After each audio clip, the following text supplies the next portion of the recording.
There she is, Miss Louisville, Alexis Cubit, with us. We've known her since she was, well, when, Paul? She was a sophomore at Baylor, right? Sophomore at Baylor. Yeah, I think so. All right. Yeah. So I've got to bring this up, and she's going to be completely embarrassed by this. So I asked her if she could join us, and she picked 4 o'clock. And then I said, hey, we'd like to be able to do a video link too. So can you give me your email address? And what was your answer to me on the video link?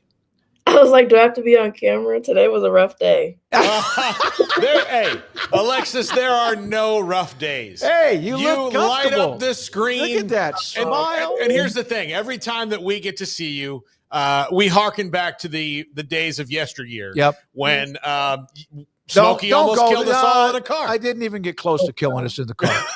It was what was more rough or rougher? Is that what? Yeah. Right. What today for you, or that car ride back from a midway playoff game? I'm not gonna lie, Smokey, I love you, but that car ride is undefeated. That was I thought it was a smooth drive, and I think they'd won too. That was even better. All right, let's get to Louisville, Jeff Brohm, et cetera. We were just talking about a list that ESPN had out on top 10 coaches, and Brohm was just below the cut, but in that mix, he's done really nice in 2 years at Louisville. Where is the Louisville fan base? He's obviously a local star, legend. What is the feeling about him so far after a couple of years? Yeah, I think the first year it was a lot of like everything was the first and new, so it was super exciting. So I think it's kind of settled a little bit in year 2, but there's still a lot of allegiance to him and a lot of loyal supporters. Last year, obviously, didn't win as many games as the year before, but in my opinion, still had a really good year because the schedule was a lot stronger. So I think you still have a lot of optimism, especially after Tyler Shuck did what he did, Isaac Brown and Duke Watson coming back, that 1-2 running back punch. So, obviously the defense was the biggest thing everybody was kind of not too happy with, and for good reason. But overall, I think everybody's still pretty excited about just having Jeff here and what he's been able to do those first 2 years. Is this, the ACC's got Clemson at the top right now. Miami appears that they have at least done enough to they should at least be 9-4 or 10-3 again, right? Like I don't see them falling much more than that. But after that, it's pretty wide open. There are teams with high hopes, but they had some things last year that if they were just a little bit better, probably go a different way. Do they feel this is the time where they can make a move? I think so. Because even when you look back at those losses, Notre Dame was, I think, a 1-possession loss, Miami 1 possession.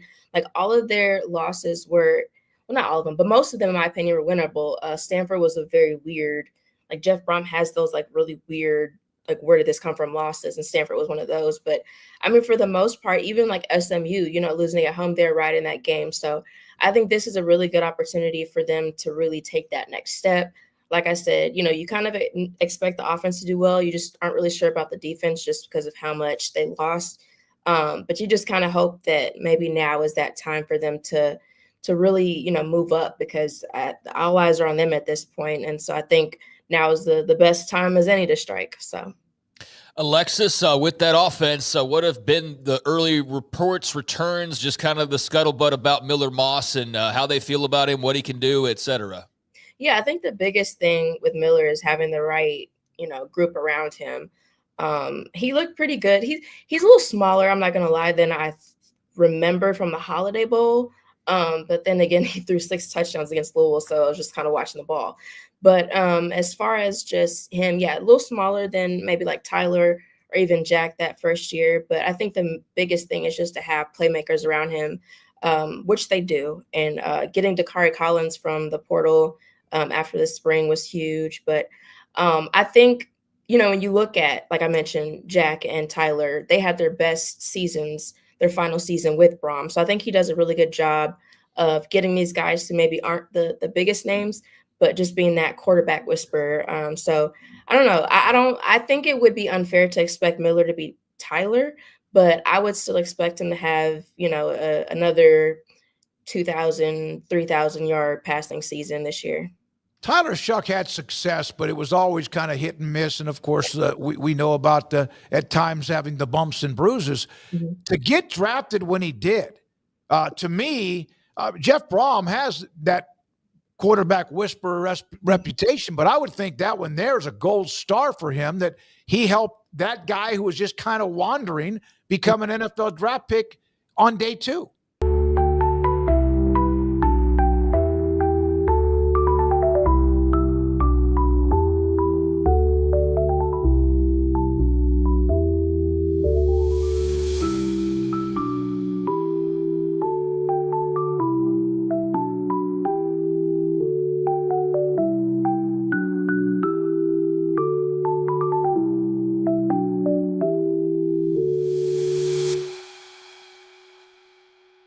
Yeah, that was kind of a fun story to watch unfold, and even just to learn about after the season was over. I talked to Tyler's quarterback trainer, who's up there in Dallas. His name's Landry, and he talked about how, that last year at Texas Tech, a lot of scouts and people were telling him, hey, go pro and just be an undrafted free agent.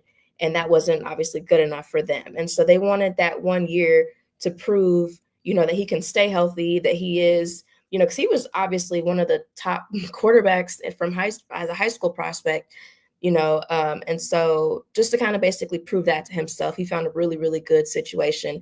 And that's the thing about Jeff. He's really good at finding maybe that hidden gem, which obviously he did with Tyler. But the biggest thing for Tyler was he didn't have to run as much. If you look at, what he did at Texas Tech, just a little more little more scrambling, a little more mobile, but with guys like, Isaac Brown, Duke Watson, at the time, Maurice Turner, Don Chaney, Tyler didn't have to run as much, which kept him a lot more healthy and able to show what he could do with his arm. And so, yeah, it kind of went from, no conversation, in August to after the season, it's like, okay, this is a guy that's going to be drafted. And then, you see what he did at the Senior Bowl, and then the combine came in. It's just like he just kept improving and really raised his draft stock to the point where, at one point we thought maybe he could go end of the first round. So that was a really interesting story. But like I said, Jeff does a really good job of kind of finding those hidden gems, and even, with the running backs, just kind of finding that hidden talent and really allowing it to shine. Alexis, when do you think that he will get off of the 1 year transfer quarterback hitch? That's the funny thing is, I don't know. So Jack came in, he was a 6-year guy. Tyler came in, he's a 7th-year guy. And I'm like, okay, do I hear 8? Do I hear 5? Like how we keep this going? But no, you would hope that at some point there is some stability. I know they've got a few guys that are back.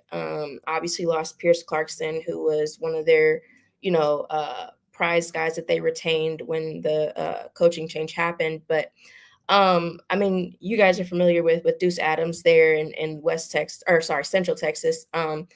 He looks pretty decent as far as just kind of coming along, but it's hard to say right now whether or not he might not go back to the portal next year, because there's still some times where you're kind of looking at the backups like, are they really ready to take over?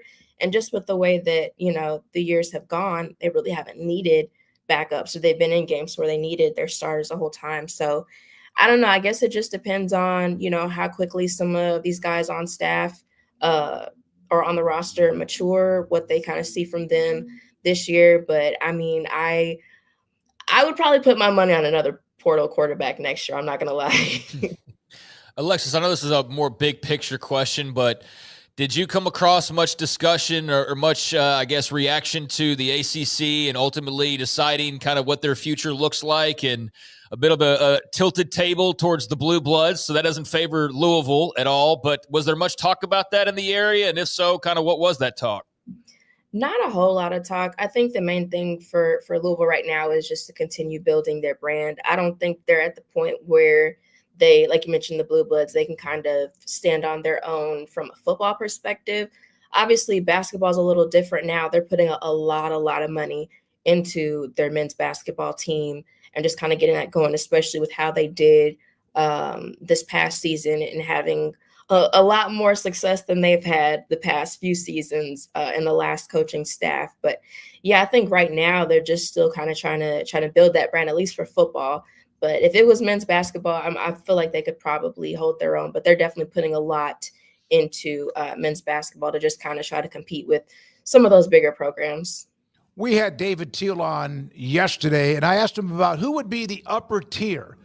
Not that somebody can't come out of the middle of the pack or a surprise team to win the ACC, but when you have Miami where they are, where, of course, Clemson is, and Louisville having the success, FSU's trying to figure it out. Where is Louisville among the top tier? Are they in the top tier, and how deep is that top tier as far as number of programs? Moki, you forgot the one in your backyard. What's that? You forgot the one, SMU. Yeah. Oh, my God. You know why? I still think that they're a part of the AAC, and I do that. No, absolutely. Rhett Lashley and company. We've had numerous guests from SMU. You're right. That's a terrible, terrible oversight.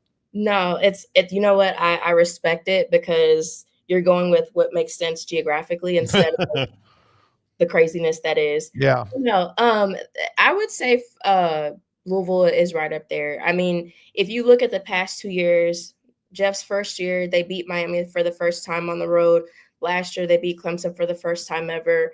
So when you look at, I mean, it seems like there's always just a little bit of history every single year. His first year, they went to the ACC championship for the first time ever, ended up losing it to Paul's Fighting Seminoles. But, you know, I would honestly, I'd put him in the probably this year, probably top 4 or 5. I don't know if I'm comfortable saying top 3 just yet, but definitely 4 or 5. I could see them finishing in that upper tier just because of, you know, like I said, the defense is a little questionable, but I mean, they regressed last year too, and Louisville still did really well. So I think just because of the way that their offense is, you have to give them a chance at least contending. And I do think they have a chance to contend for the ACC this year, just, you know, with how their schedule is built. Going to SMU is going to be difficult. Going to Miami is going to be difficult. Having Clemson at home on a Friday night might work to their advantage. And then again, you know, the fluke kind of crazy game. So you never know which random team that might be, a Cal or a Virginia Tech or even a Pitt again, that just kind of maybe causes them to slip up a little bit. But you'd hope at this point, Jeff has gotten all the kinks out for Louisville, and so they won't have those, you know, trap games per se. Alexis, by the way, you mentioned the last happy night I've had watching sports just then. Is this a team that, you know, again, you mentioned like the 1-score games against Notre Dame and Miami. Are they defensively better this year, do you think? Because Jeff Brohm's never going to have a problem scoring points. Like, you know, again, he only lost 1 game during the regular season with a 6th-year quarterback no one wanted in Jack Plummer. You know, so like he can score. Like he's going to figure that out. But are they going to stop people? I don't know. that is the biggest question mark, because last year I had such high expectations for their defense. They returned so many guys. It's like, okay, year 2, we're going to do it. And then it was just like, what is happening? Like, you're not tackling, or like that was a hole. That was a really big hole for that running back to run through, or just their struggles with mobile quarterbacks, and just kind of left you wondering like, what happened? You had so much positive momentum built up from year 1. And this year, where you return 1 defensive lineman, both of the linebackers, that kind of linebacker safety hybrid. And then after that, it's the whole secondary and, you know, needing 3 more starting defensive linemen, which they had a nice defensive haul from the portal, but it's just, you kind of wonder how it's all going to come together. You know, like I said, you had such high expectations last year with a lot of returners, and they, in many ways, underperformed this year, where it's going to be a whole new starting cast. And you wonder, okay, what is that going to look like? Spring game, I don't know how much stock you can really put into a spring game, because, you know, you're playing against one another, and how hard are you really going? And then obviously with the post-spring portal opening back up, you just don't know. But Jeff has been really high on some of their DBs that they brought in. And so you kind of hope that they'll look a little better. You just don't really know. Now, I don't think it's a bad place to start with their linebackers, TJ Quinn and Stanquan Clark. Stanquan was out for the spring. But when you have those two pieces who have been relatively the most consistent on the defense, that's not a bad thing. Antonio Watts is just a baller. He made that play for them there in the Sun Bowl, breaking up that 2-point conversion to win that game, Jeff Brohm's first bowl win at Louisville. So, those three guys are definitely great pieces to build around. It's just, what does that look like around them? So, yeah, I know a lot of people were coming for Ron English's head last year and we're not happy with the way the defense was performing and just some communication issues that were happening between staff and players. So you hope they kind of get that shored up, clean up the things that they need to clean up. And maybe it will be better with just, new people that they've chosen as opposed to, getting in players that they have to kind of, in a way, rewire from a previous system. So I'm super curious as to what that defense looks like, especially when you look at some of these offenses in the ACC. I mean, I was just writing about that, I think yesterday. Kevin Jennings is going to be back for SMU. Cade Klubnik is back for Clemson. Obviously, Miami doesn't have their quarterback, but I'm sure they'll have no problem, reloading and getting back to where they need to be. So, yeah, that defense is just the biggest question mark right now, that it's just kind of hard to say. But you would hope that they at least have enough to make the necessary stops to keep the offense on the field. I saw you retweet the Pro Football Focus, the college tweet about the highest graded Power 4 running backs with Isaac Brown right there on the list. How good a player is Isaac Brown? Isaac is insane. Like, just the speed and the way that he can just shift gears and find his holes. Like, it's crazy to think that he's the first true freshman in Louisville history to run for 1,000 yards when they had Lamar here, when they had Michael Bush here. So he, another hidden gem, like a 3-star that kind of got some offers, didn't do a whole lot of camps coming out of or while he was in high school. So I think that kind of, hurt him in a way that he wasn't able to get that same exposure. But again, diamond in the rough kind of guy, not real big, but just quick, underrated. And, obviously now he's going to have the spotlight on him, but yeah, he was fun to watch. He was definitely, and that's the thing, like, talking about Tyler, but like Isaac made Tyler's job so much easier because it left defenses in a weird position of like, okay, do we defend him or him, so no, Isaac, I see really great things coming from Isaac heading into that sophomore year, because I think they said in high school his sophomore year was his best year. So we'll see what that looks like in college. All right. Are you glad you did it by video now, Paul? Oh, good. Huge hit. Yes, I'm very glad. And my mom said to tell you all. She said hi. I let her know that I was coming on, so she wanted me to tell you guys hi. Well, tell her we said hi, and we miss you. Good to see you. Thank you very much for your time, Alexis. Great. All right, Alexis Cubit with us on 365 Sports.